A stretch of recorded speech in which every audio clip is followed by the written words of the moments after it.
and look at how my life evolved. Nhìn lại cuộc đời thấy nó thay đổi nhiều vậy sao?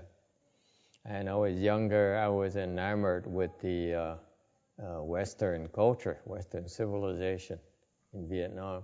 I was more interested in the French culture, European culture than Vietnamese culture. Lúc ở Việt Nam thì mê cái văn hóa người Tây phương hơn là văn hóa người Á Châu mình. Học là học trường Tây. And yet, throughout the years, funny thing when you went to a French high school in Vietnam, hồi mà đi học trường Tây bên Việt Nam đó, the mother's language is considered to be French, and Vietnamese was only second language. Hồi đi học trường Tây đó, thì trường Tây nó thực dân dễ sợ lắm. Tiếng mẹ đó là tiếng Tây chứ không phải tiếng Việt. Tiếng Việt chỉ là tiếng thứ nhì thôi. So I never really learned that much about the Vietnamese culture. Thành học cái văn hóa người Á Châu rất là ít. And we learned more about the European culture, the old world, as they say it. Thì hồi đó chỉ học về cái văn hóa người Tây phương, Âu Châu nhiều hơn.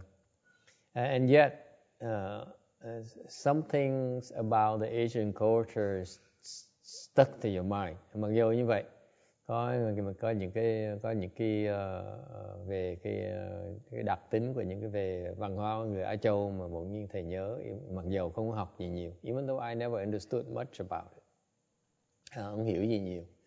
But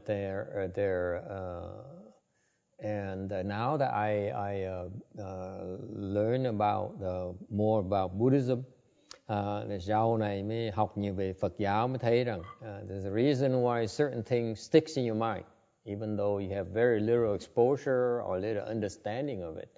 Mới hiểu là có những cái quan niệm mà nó cứ tồn tại mãi trong tâm chúng ta, mặc dù chúng ta không hiểu gì nhiều mà không ấy. It's probably because it rings true to your nature, your mind, to your self nature. Chắc là tại vì nó có lý cho cái tâm linh của chúng ta. Yes. You can upload to the computer. Okay. Please do.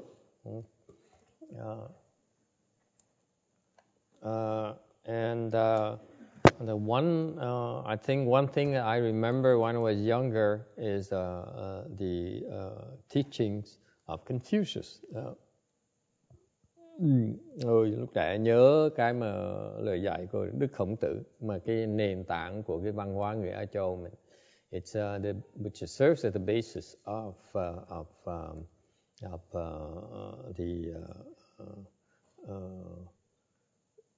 the culture, of the Asian culture.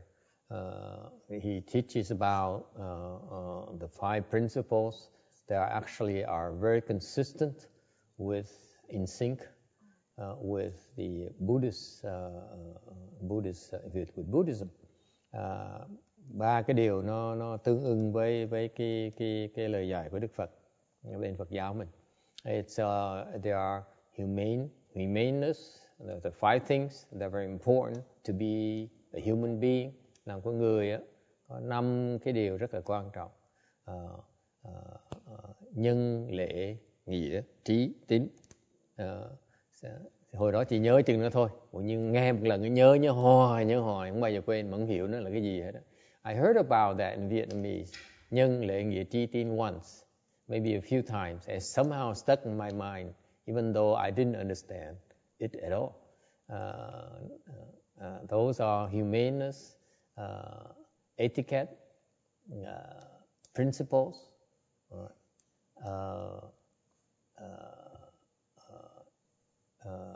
trí là knowledge or learning, and number 5 is dependability.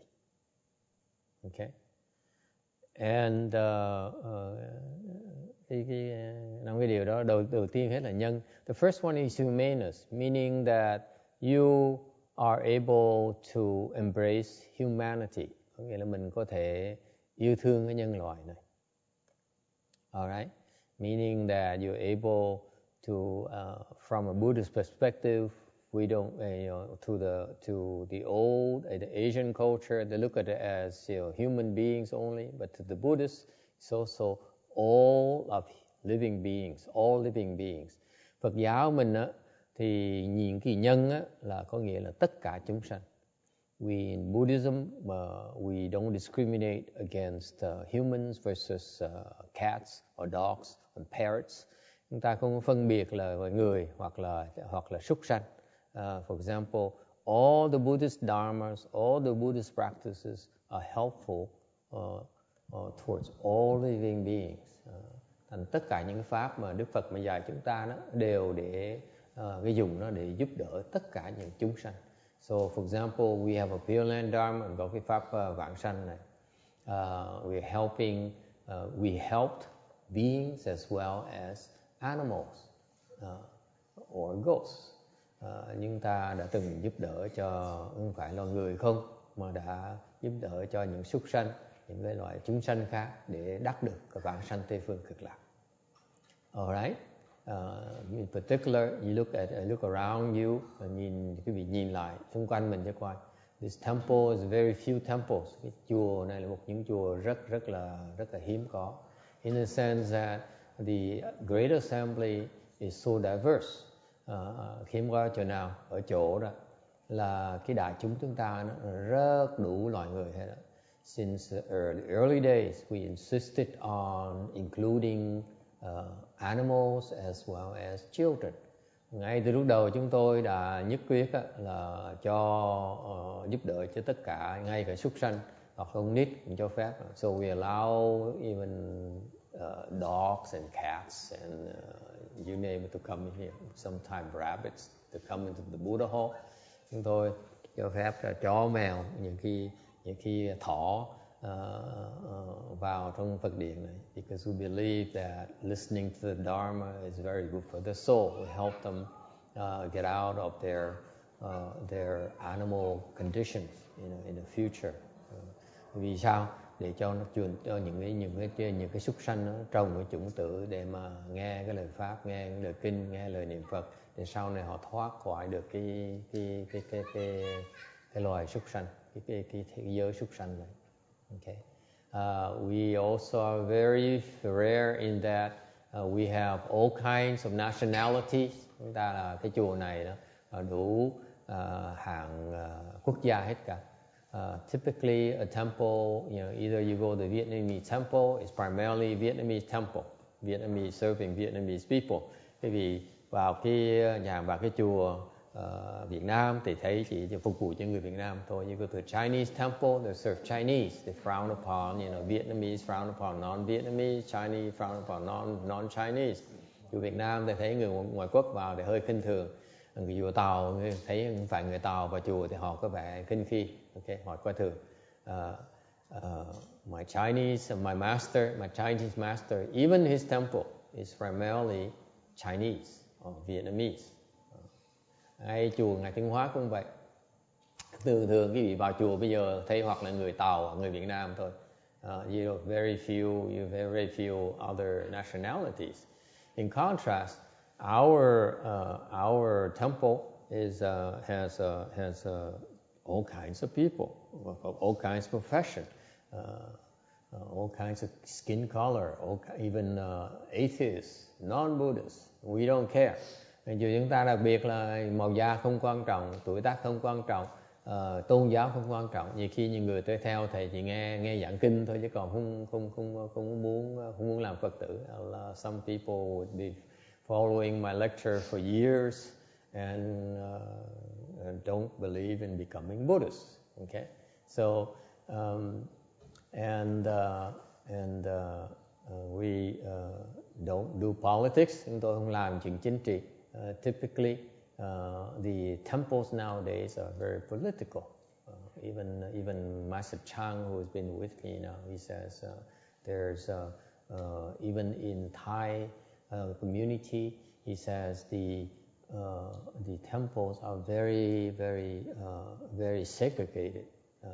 ngay thầy Trang, thầy ở chung thầy kể chuyện, thầy nói là ngay trong cái cộng đồng người Thái nữa, trước thầy không biết chuyện này, I didn't know that, là họ có từng nhóm riêng, họ không có hòa hợp với nhau đâu, they are not united at all.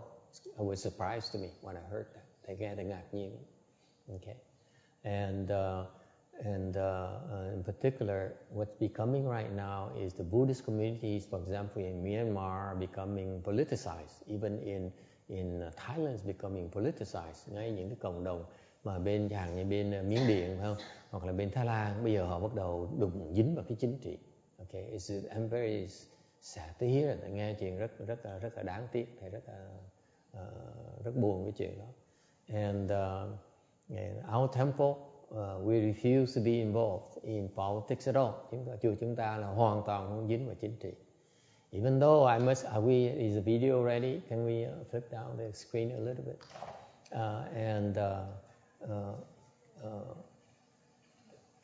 I've been invited to some associations that I refused to turn down. Thầy có một vài số cái hội Phật giáo mời thầy tới tham dự, này gia nhập, thầy từ chối, thầy không được.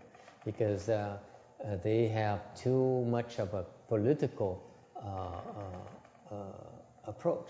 Tại vì họ chính trị quá. Or they too intent on serving one group of people at the expense of others. Yeah. Hoặc là họ chỉ muốn phục vụ cái cộng đồng mà nó tôn trọng cái màu da nhiều hơn là ấy. And but recently in the history of the United States, mặc dù như vậy, bây giờ trong cái lịch sử của nước Mỹ này, we have a very wonderful president. Chúng ta có một cái vị tổng thống rất là đặc biệt. Okay. That he is so interesting that he violates as a president all the 5 principles of Confucianism.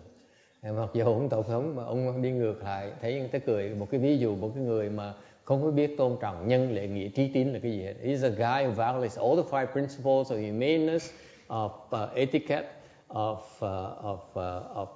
principles, of learning, and of dependability. Cô Thân Hương, she objects to my political comments already. You see, that's how strong we are. Thấy không? Cô rằng cô sắp phản đối cái việc nói chính trị của thầy. No. Okay, we say that. She says, remind me, next weekend is the One Yin going back to our religious pursuit. Cô Thân Hương, cô rất là từ bi, cô nhắc là thầy đừng lo chuyện chính trị quá mà quên cái chuyện linh thiêng của chúng ta. Tuần sau chúng ta có vía con âm. Next weekend, please come and join our One Yin Dharma Assembly. Chúng tôi mời quý vị tuần sau tới tham dự cái vía con âm. Yes, thank you. Okay, thank you very much. Now she's done. Okay, very good. That's all she wants to do. Cô chỉ muốn nghe chừng nữa thôi. Thank you. Okay, but going back to some political comments, which is totally apolitical. This guy here is so interesting because he violates all 5 principles of the basis of human behavior in Asian culture, which is also the basis of Buddhism as well.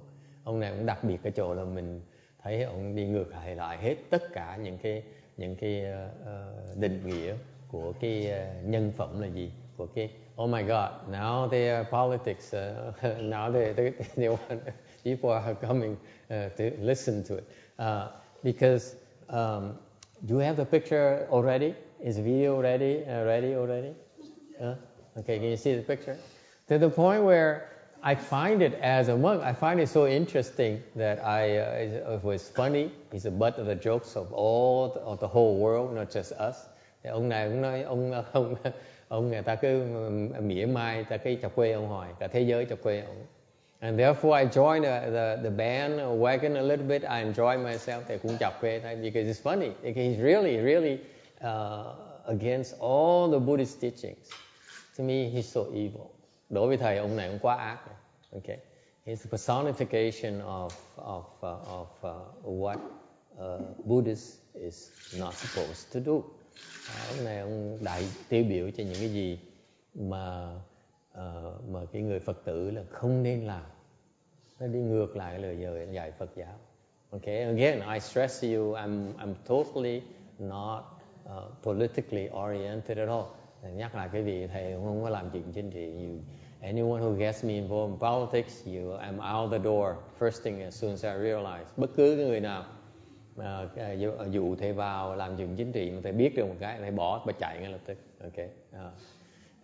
So I started making comments about this our fearless leader to illustrate the Buddhist teachings. Thành là trong mấy tháng vừa qua, thầy bắt đầu dùng cái ông này để mà làm cái ví dụ cho những cái gì mà nó đi ngược lại lời của Phật dạy, ngược lại về cái chuyện tu hành. And of course, when I did that, I knew that I'd receive criticism. Đương nhiên làm như vậy sẽ bị người ta chỉ trích, thì biết trước rồi. And not surprisingly, some of my students send me emails and say, Master, Yong Hoa, when you criticize our fearless president, đương nhiên có người học trò của thầy gửi email, thầy nói rằng mỗi lần tôi nghe thầy chỉ trích ông tổng thống của tôi đó, okay, you remind me of these people. Thầy làm cho tôi nhớ lại những cái người này, hàng người này. So he showed me a video that's titled, thầy ông cho cái người đã cho thầy một cái video, link của video có tên là title The Witches Got Together and Put a Voodoo on Donald Trump.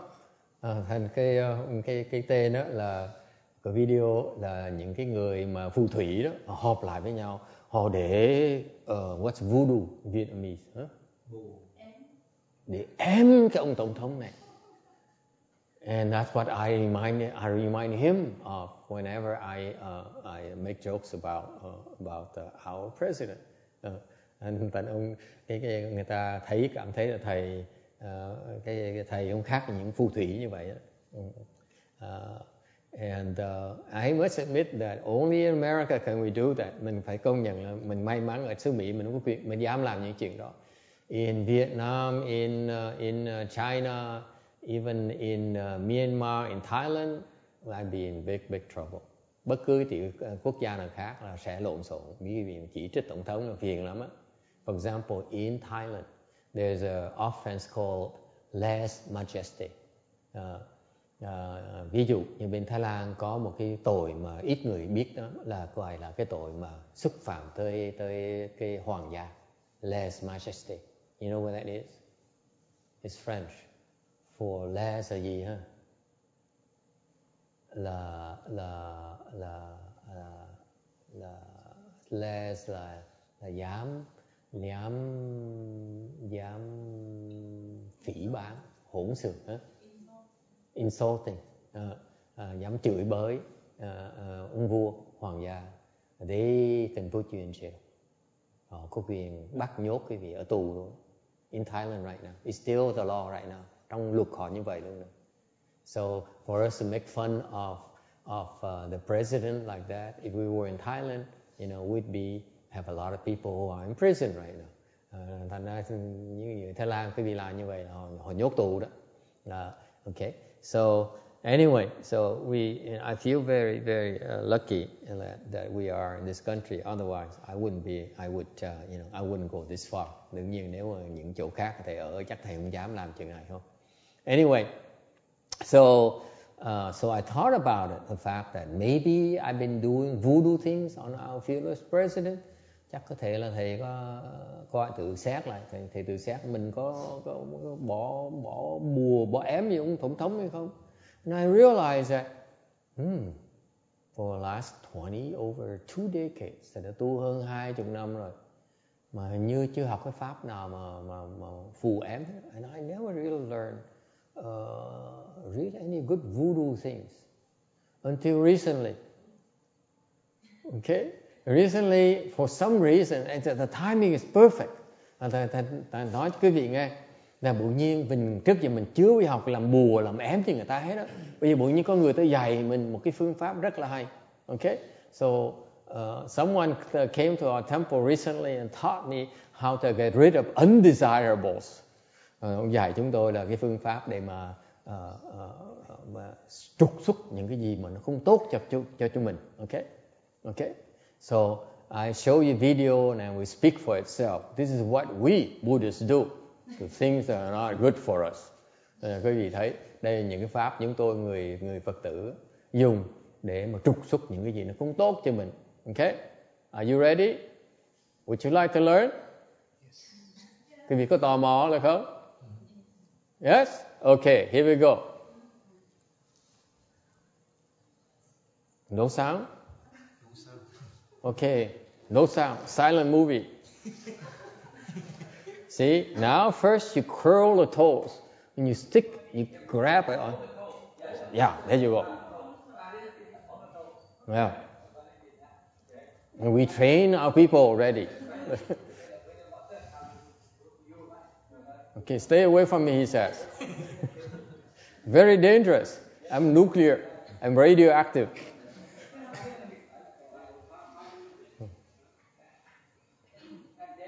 And then, there's a message.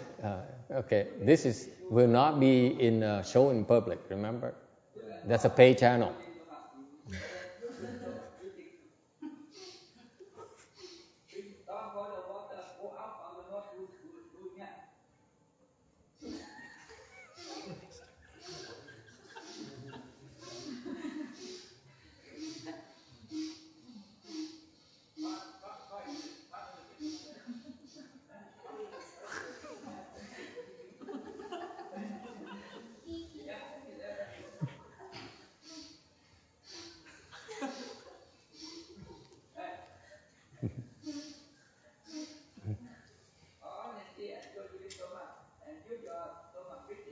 Yeah, you have to pump it from your stomach.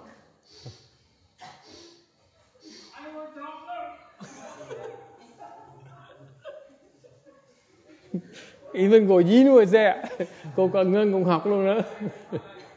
Look at her. See how far she stay away. Cô Ngân cô né xa, đứng xa. This is worse than nuclear waste.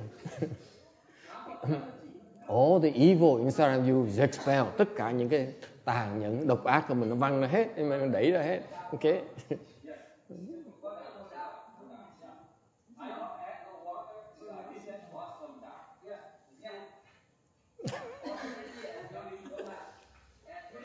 He wants me not to show this in public, he says. I wonder why.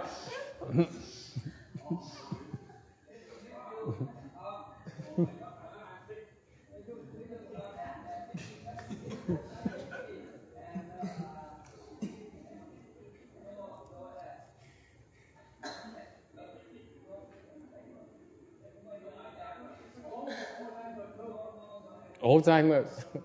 It works for Alzheimer's too, he said.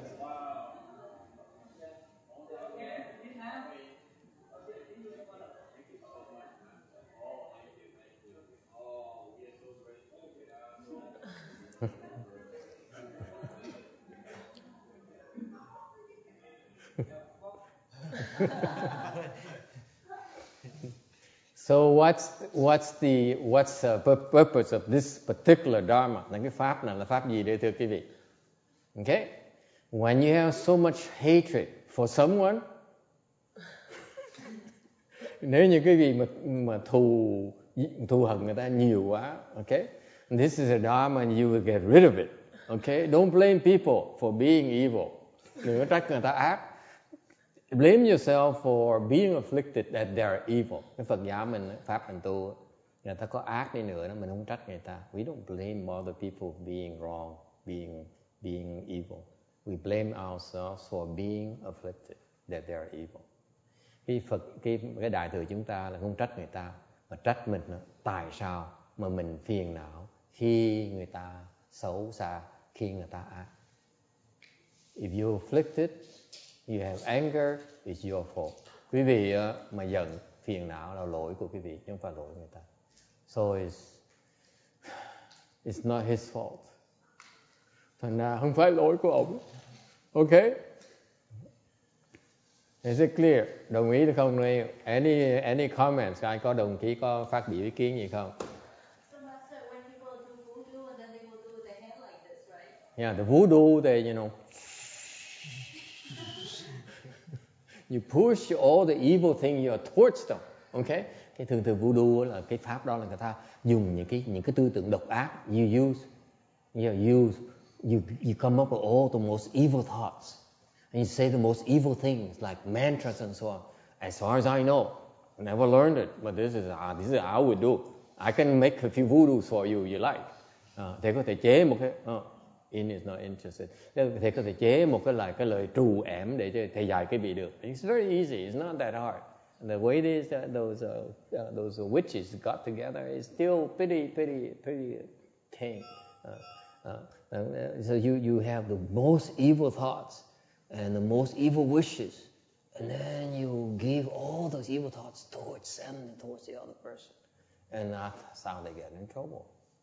Thành đó những cái phương pháp như vậy, mình gửi tất cả những cái độc ác của mình cho người ta. Whereas the Buddhist thing here, they you just learn from the video. Và ngược lại cái Phật pháp mình làm á, là we don't send it to outside, we just expel it. Okay, we pollute the earth. That's what we do.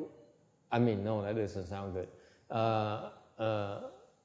Thành ra mình đẩy nó ra. So cultivation is about getting rid of the evil, of the ickiness from inside of you and destroy it. Thành cái tu hành của chúng ta là cái phương pháp là mình trục xuất tất cả những cái độc tố, những cái ác trong người chúng ta ra.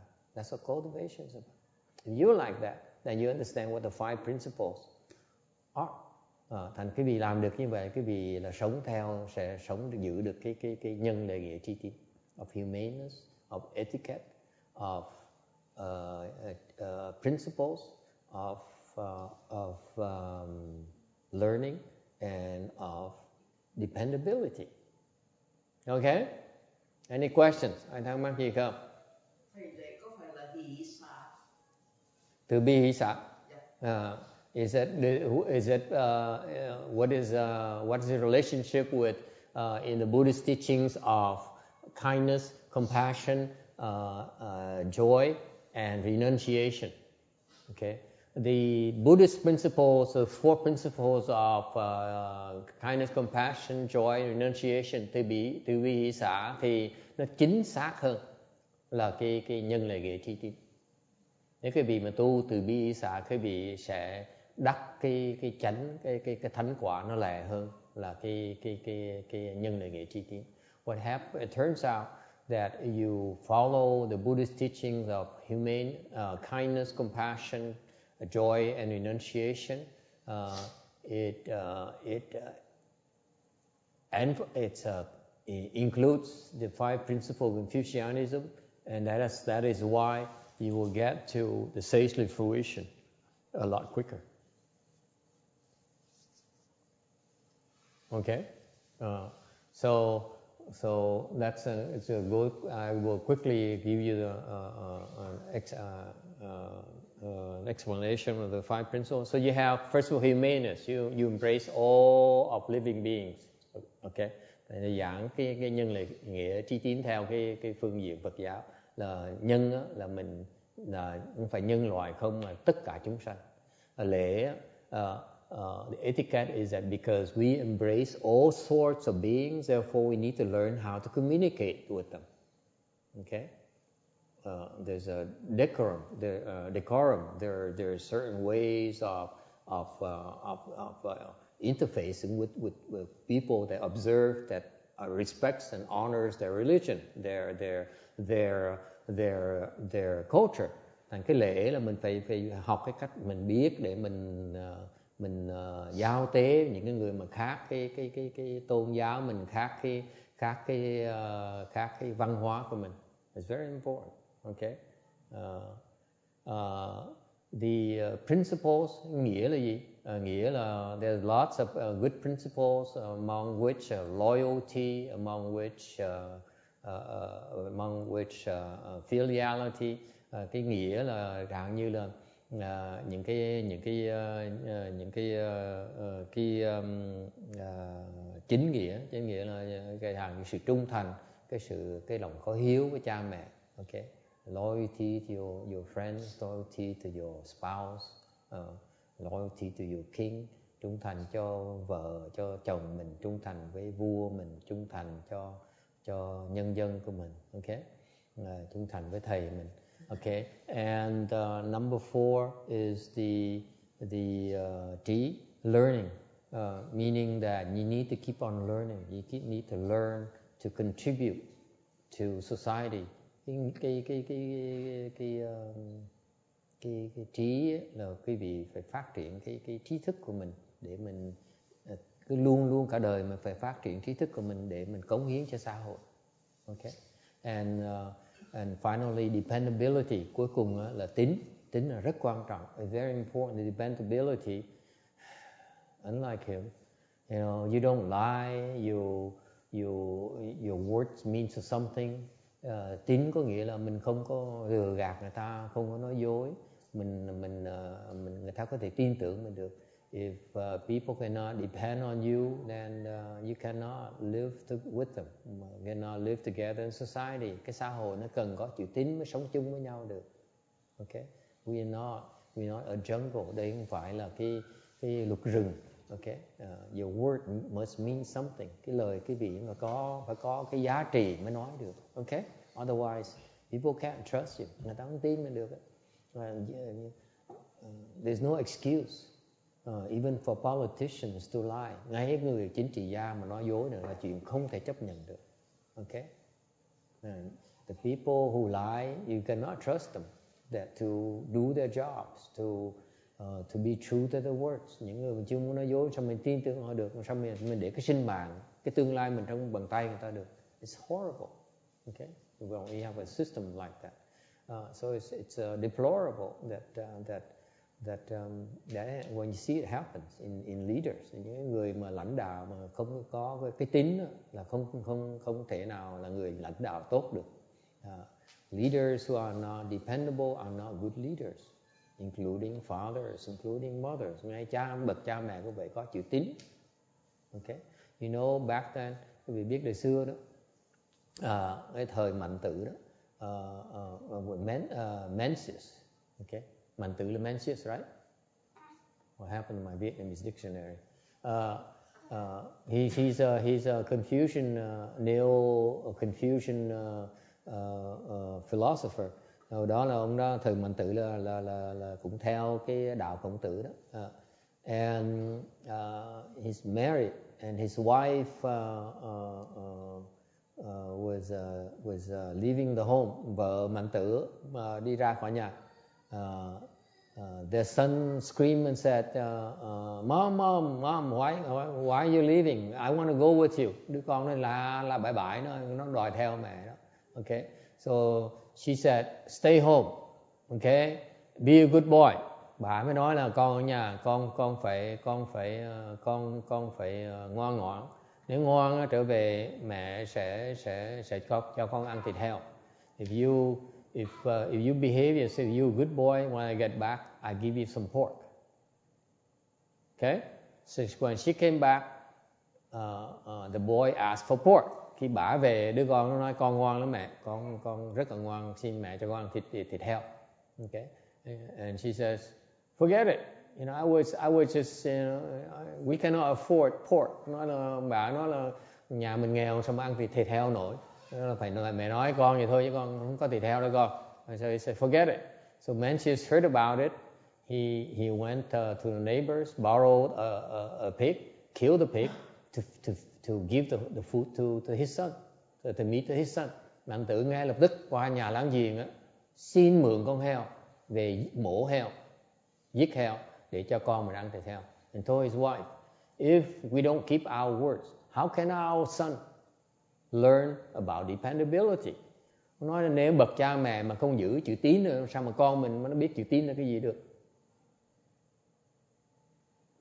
Okay, so that's why in an Asian culture we really are very we emphasize the dependability. Thành ra cái văn hóa người Á Châu chúng ta chú trọng cái chữ tín lắm. Okay, and the modern days it's no longer the case in most cultures now.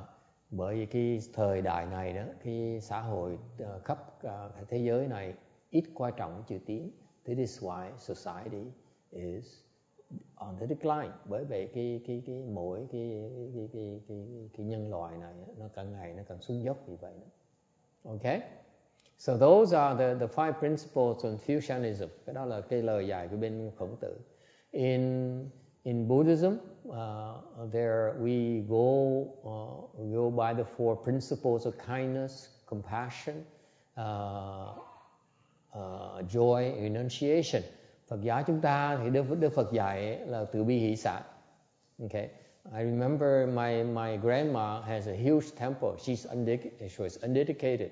Tôi nhớ bà nội thầy là thất học, nghèo lắm. She is very poor. And came from a very poor background. Hồi đó nghèo dễ sợ lắm. And dân nghèo thành ra lớn tuổi vẫn có cái lòng sân rất là cao. And so even when she became older, she's still very prone to anger. And I remember when I was about 5-6 years old, hồi đó 5-6 tuổi, thầy ở với bà cụ, and she kept me just to keep her company. And she used to lose her temper to everyone. Hồi đó thấy bà cứ xì nẹt hoài, gặp ai cũng xì nẹt hết đó. And she told, and I remember this vividly. And after she got angry or got upset, mỗi lần bà nổi giận như vậy, she told herself từ bi hỷ xả. Bà nói là kindness, compassion, joy, renunciation to calm herself down. Mỗi lần mà nổi giận như vậy là con có lỗi, ai là Phật con phải biết từ bi hỷ xả, từ bi hỷ xả. So that's her mantra to get rid of her anger. Mỗi lần giận nó đọc niệm từ bi hỷ xả để mà bớt giận. Until her anger dissipates. Okay, dissipated. So this is a very powerful concept. The concept of kindness, compassion, joy, renunciation actually are helping you plant the seeds of enlightenment. Quý vị mỗi lần mà nghĩ tới cái quan niệm từ bi hỷ xả đó, quý vị đang trồng chủng tử để sau này quý vị đắc thánh quả luôn. Okay? The simple words, từ bi hỷ xả, 4 words. Okay? Kindness, compassion, joy, renunciation. Okay? Will quell your anger. Nó làm quý vị bớt giận. Will quell your greed. Bớt cái lòng tham. Okay. So what's the meaning? Nó nghĩa là sao? Kindness is the beginning of all virtues, of all goodness. Cái từ đó, cái từ đó là cái nguồn gốc của tất cả cái thiện, tất cả những cái đạo đức. Okay.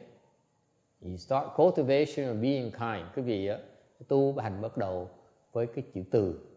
Kindness is to bring joy to others, to give joy to others. Từ có nghĩa là đem cái lòng vui tới cho mọi người. Okay? And compassion, is that you look at people suffering. Be là mình thấy cái khổ người ta, and you resolve yourself to try to alleviate the suffering. Bi là mình thấy người ta khổ, thành mình thấy tội nghiệp mình ta là làm những chuyện để mình gỡ cái đau khổ người ta. Okay? Actually requires wisdom. Quý vị thấy được cái khổ người ta là thiệt sự có cái trí huệ mới thấy được cái khổ người ta. Very often people don't see suffering because in others is because they have no wisdom. Cái người mà không thấy được cái khổ người ta là chỉ vì người đó chưa mở trí huệ thôi.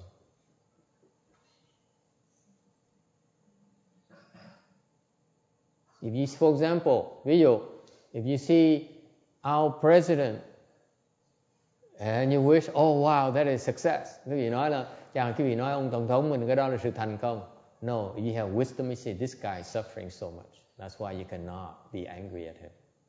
You may make fun of him, but don't make him suffer too much more. Anh quý vị biết không? Nhìn tổng thống mình đừng nghĩ là ông thành công, nghĩ là mình ham muốn theo ông. No, mình thấy cái người có trí huệ thấy ông đang khổ vậy sao?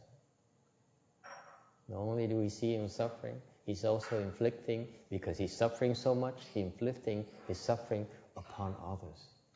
Vì ông khổ, thành ra ông đem cái khổ ông gây cho người ta. That's how bad it is. Okay? So if you really have wisdom, you would not be angry. We would not blame him. Thành ra quý vị mà người có trí huệ đó, thì quý vị không thể mà trách ông được, không trách nào mà không nào mà giận ông được. And I admit I need to work on it. Okay? Hỷ and joy. What is joy? Joy is that when you see others, good things happen to others, you are joyful for them. Cái hỷ này rất là giản dị. Thấy người ta mà chuyện tốt nó xảy ra cho người ta, mình vui cho người ta. It's very hard to do. Nó khó làm hơn cái vị tưởng đâu. Thấy chuyện tốt nó xảy ra, mình vui lòng cho người ta. Okay? I still have to work on that. Cá nhân thầy phải tu về cái này nhiều hơn. I'm so envious of all these monks who have such big temples. Thầy thấy những người khác có những chùa nó lớn, thầy thèm dễ sợ. Anh không thể nào thấy vui cho người ta được. I admit to you, I drove by the mission for the first time. I saw the big temple I keep on hearing about the last 8-9 years. Ngày hôm qua lái xe ngang qua cái chùa Việt Nam mà lớn nhất ở đây đó. Là 8 năm rồi thầy nghe rồi, thầy không dám tới, chỉ thèm thôi. Con đi ngang, trời, chùa nó đẹp quá. I drove by yesterday, so wow, no wonder people were so impressed by such a beautiful and huge temple. Chùa sao nó lớn, nó đẹp vậy sao? Okay, and I thought, God, why are some people so lucky? I have no luck whatsoever. Cái lòng mình nổi tham ngay lập tức. Tại sao người ta hay mình tu hành khổ sở mà không có được gì hết? Okay, and so being joyful when good things happen to others is a very, very difficult thing to do. Thành ra cái vị để ý, cái hỷ này nó khó tu lắm. And renunciation is even more difficult. Và xả nó còn khó hơn nữa. You let go of your attachment. Xả hết tất cả những cái chấp trước của mình.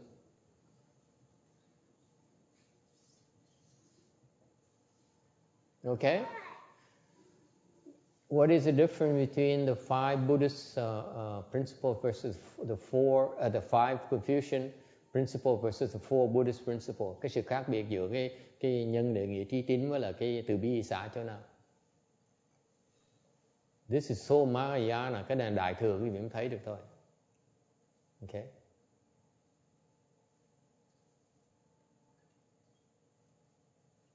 What is it?